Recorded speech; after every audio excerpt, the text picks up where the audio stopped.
Hello, welcome, Jacqueline here again, and I'm your travel agent and travel guide for this video.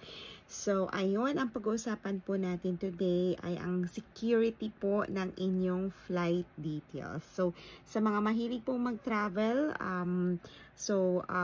be careful. May mga nakikita po ako, may mga friends ko, kamag-anak ko, or sa newsfeed ko, minsan pinopost nila yung mga boarding pass nila, plane tickets with the QR codes or your name or your reference number or confirmation numbers. That's a no-no.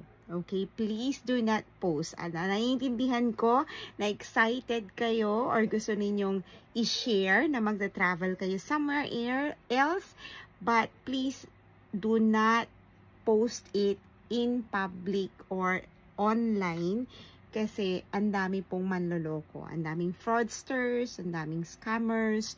So please avoid posting those details because they can access your account or your booking management. So they can just go online sa website ng airline, they can cancel, they can get a credit.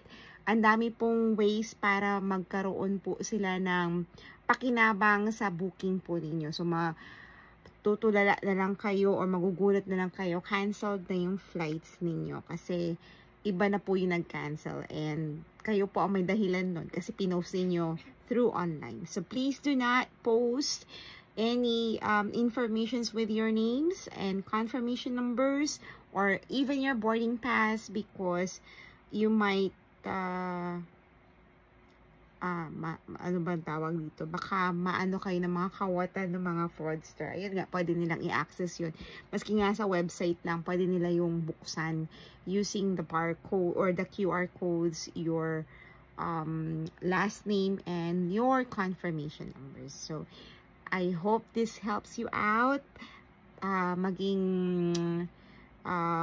Maingat po tayo sa mga details po natin, no?